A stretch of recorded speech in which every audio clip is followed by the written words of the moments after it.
going to wait a little bit at the beginning and see if we get any viewers. For tonight, since it's the first one, it's out of the blue, it's completely unplanned, and it's unplanned because if I try to plan this, I'm never going to do it.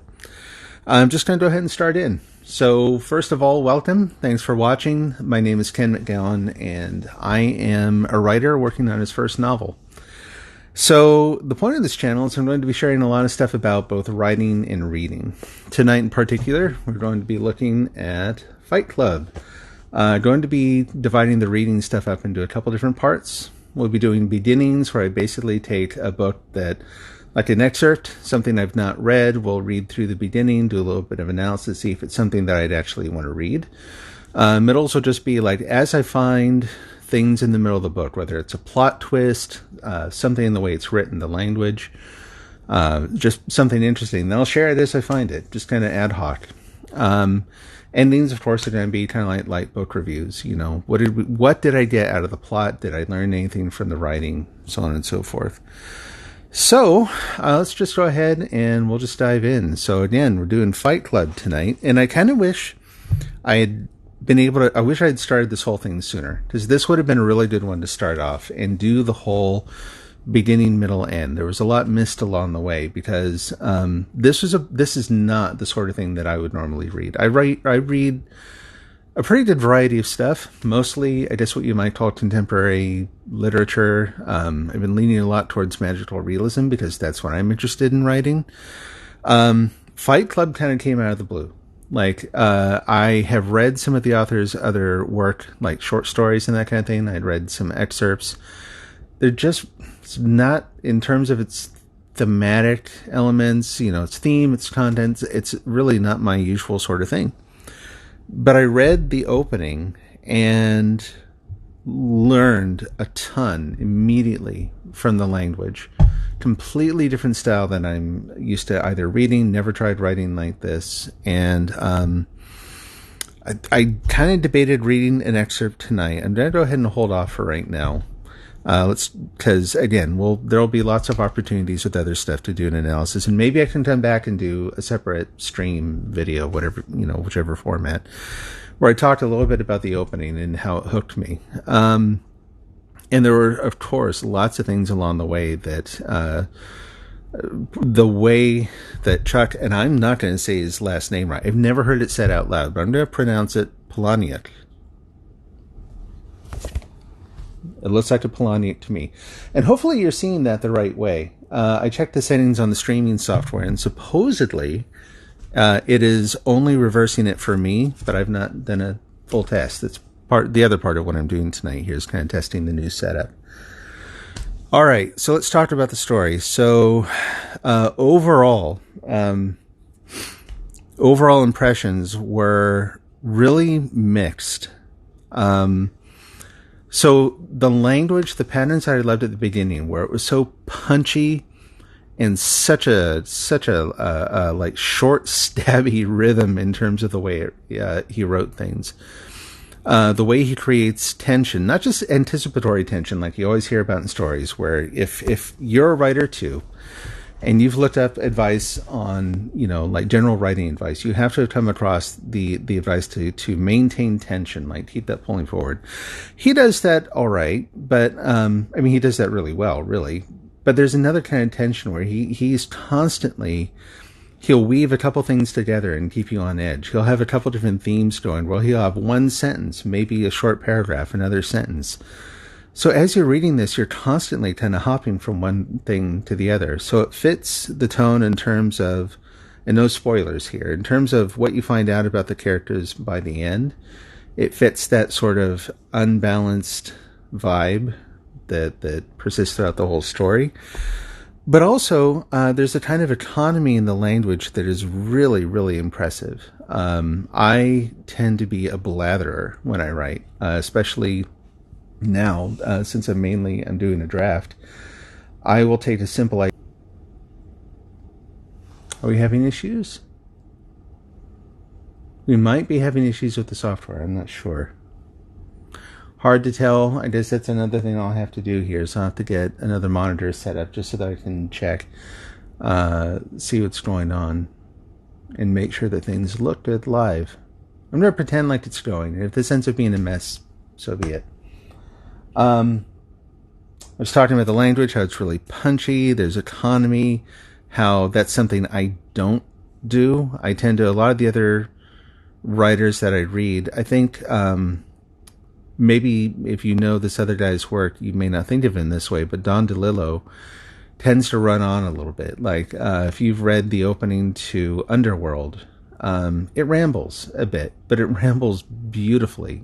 I mean, it is an absolute pleasure to read.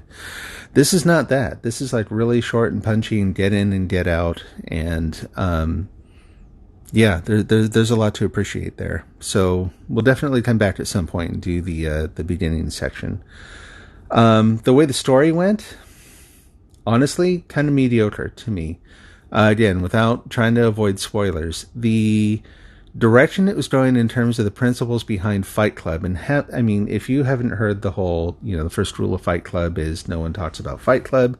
If you have no sense of what it is, I think I can safely say that it's this idea that this group starts up with a set of simple rules that allow these guys to get together and beat the crap out of one another. Not out of really not out of personal anger or violence, not like as a sport, but as something deeper. That there's something deeper going on in this movement, and then it really does grow into other things in the story. So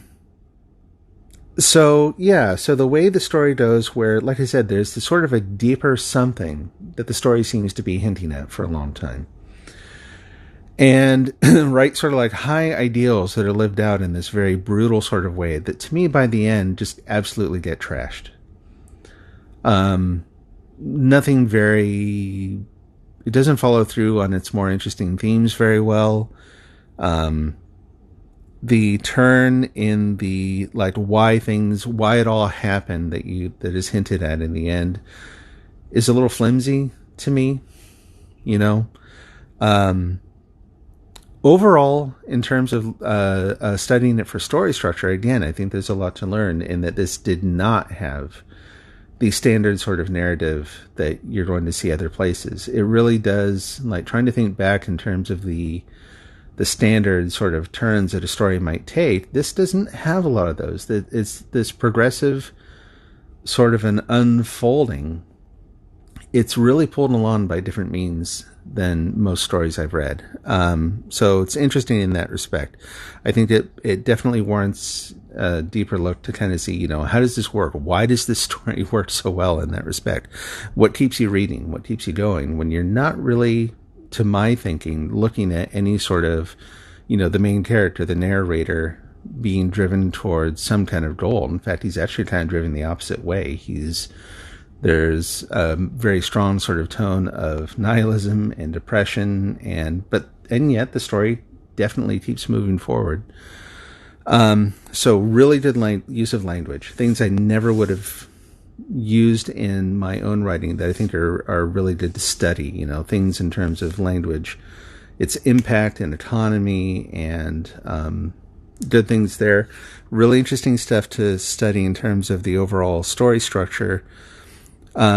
Really two more points. The first one being that so this author in particular is kind of known for shocking things. They're the stories, this is the part that I really could not get into, is that a lot of the things you hear about through the book are, even if they're based on real things, seem like they're there more as sort of like cheap thrills to me. They're the sort of stories that I worked retail for a long time, and they're the sort of stories that you would hear. You'd start your shift and go in, and there'd be people getting ready for work, and hanging around the coffee machine or whatever, and swapping, like what happened on the weekend, or this guy used to work here, and they'd tell you some awful or some gross story about something they did. It seems like a lot of the appeal of the book, while I think the structure is really good and the language is really good, it seems like a lot of the rest of the substance just rests on this idea of these kind of like cheap thrills, right? Again, stories that people tell coworkers around the office or whatever. That made it kind of hard to get into. It just doesn't, it's not really it just doesn't carry a lot of substance. It really doesn't carry a lot of weight. It isn't anything very lasting. That said, there are a few sections in there. Again, this would have been good for some of the, going through and doing some readings out of the middle, which again, I'll do at some point. But there are some sections where he touches on some deeper ideas that I think were really, really good, really revealing. That again, they hint more at the deeper underlying philosophy as to why these people are doing these things, why they're involved in Fight Club, why they get tied up in all these bigger, more potentially disastrous things that come out of Fight Club in the story, which again, by the end, I think kind of fall apart. Really don't go anywhere. It kind of thins down at the end. So yeah, definitely glad I read it. I'm not in a huge hurry to read a lot of his, like I said, I've read at least one of his I've read one of his short stories whose name I cannot remember offhand, but it is famous for having made people faint at public readings. There's a story about apparently there was a packed room of people there for the reading, and he read it out loud, and there's at least one guy where he gets to this really just visceral maybe literally visceral part of the story. And yeah, someone just onto the floor, just passed out when they heard it. Partially probably from the heat and being packed in with all these people. But also there's something in the story there. But anyway, so I've read that. Now that I read this, it's like, yeah, I get it. And, I get these sort of like this is kind of part of his thing. Given that in this, I don't think he really wrapped up anything very interesting in general about maybe, some sort of deeper idea. What I'm going to take away from this beyond the language in that is, yeah, it's a, like careful what restaurants you eat at. That sort of thing. 'Cause of, people messing with the food and that kind of stuff. So anyway, so I said I had two other things. One of the other ones. So the thing that maybe surprised me in terms of pop culture in this book, and he has an afterword in this edition that I read through that talks about sort of the public reaction to Fight Club, which is really fascinating. The number of people who tried to start their own fight clubs. Apparently there were a number of Mormon fight clubs that were shut down, which is kind of an interesting mix. How the fashion world responded to Fight Club, how he started hearing from people who, wanted to know, like, well, this is a real thing, right? Like, you base this on reality, right? So really, really intense reaction that he got from a lot of people. The one area of pop culture that I saw throughout the book that I didn't expect was actually from one particular film, where I had no idea how influential this book had to have been on this film, and I had never heard it before. In fact, I hear a lot of people talking about the film being great independently of this. And I'm looking at this, and I'm looking at the structure, and I'm like, these two things are tied together really, really intricately. And that film is The Dark Knight. The first time I think I really noticed it was in a scene where, I won't, again, maybe being too careful about spoilers. I'll think about my spoiler policy going forward here, but since this is the first one, I'm going to play it safe. Let's just say this, that there is a scene in the book that very, very closely mirrors the interrogation scene in The Dark Knight, where the Joker says something along the lines of, look at you, there's nothing you can do to me, nothing to do with all that strength, or something along those lines.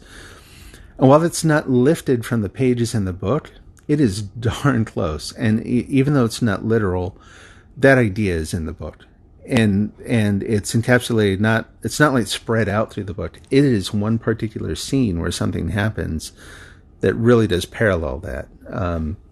And I don't see that, I don't see attribution for that. Like, art produces art, right? You make something that really impacts people, they're also going to produce things that mirror it and maybe borrow some elements from it. But there's a sort of way you do it that gives respect to the thing that you're drawing from, that acknowledges it somehow. And that can be kind of tricky sometimes.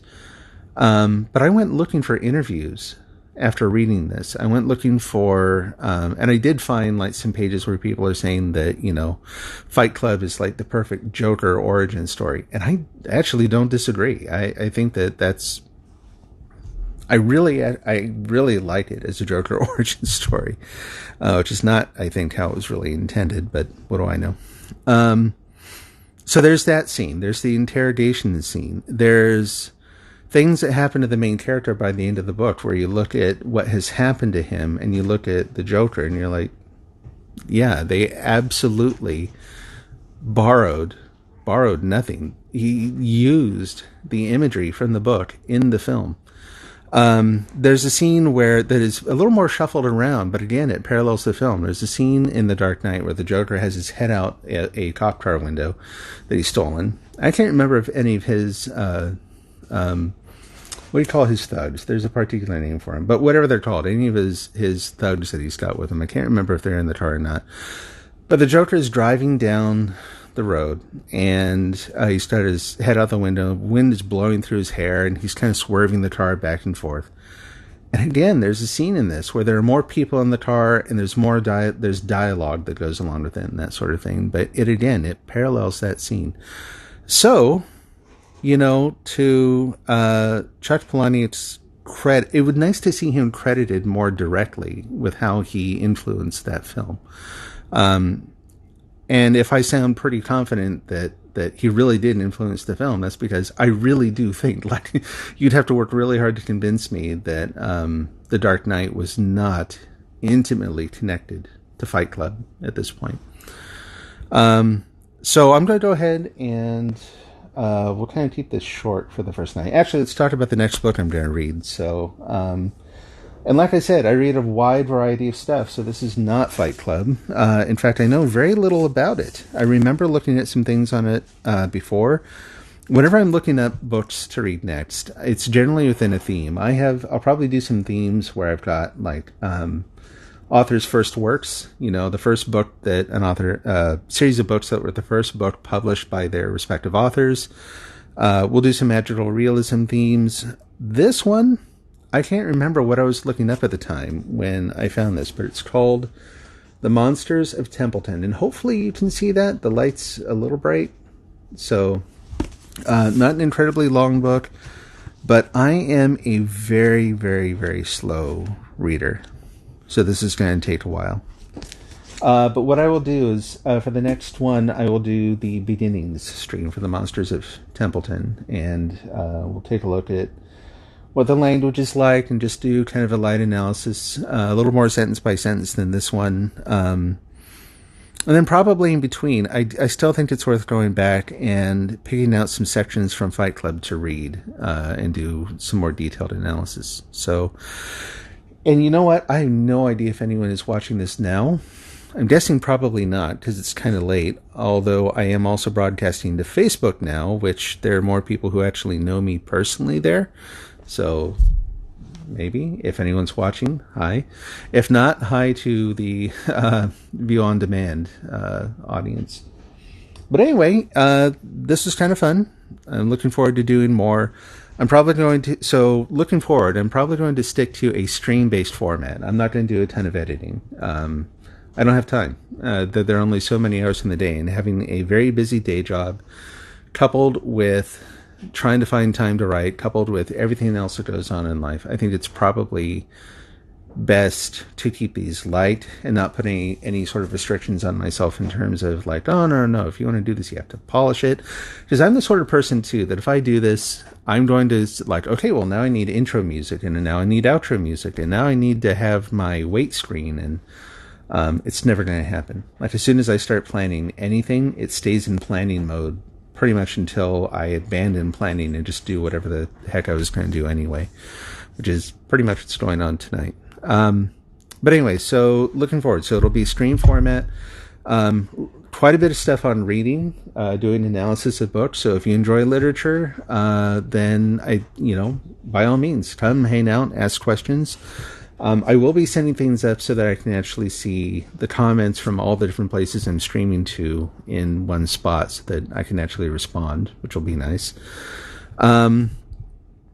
But also doing some commentaries on writing too. I will be giving sort of an overview of what I'm working on in terms of writing, the novel I'm working on, some short stories that I have going, be talking just a little bit about the writing life. So if you're a new writer, if you're like me, I'm a writer who's coming back after having not written for a long time. Like if you look at my my little info thing on Twitter or whatever, I usually describe myself as a revenant writer. Like I used to write. I've always hated writing, but I love having written.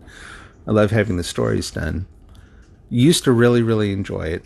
But then, like so many people, life happens. You get the job. You go to college, you get the job, family, all the things. But having gone through all that, done that for a long time, I'm coming back to realize what is really important to me in terms of how I spend my time each day. So if you're also in that boat, I hope you'll find some things here that interest you. I encourage you to subscribe based on where you're seeing this. There's going to be any numbers of ways to subscribe. Hit the like that you hear everyone say, but it actually really does help. Hit the like button if you don't mind.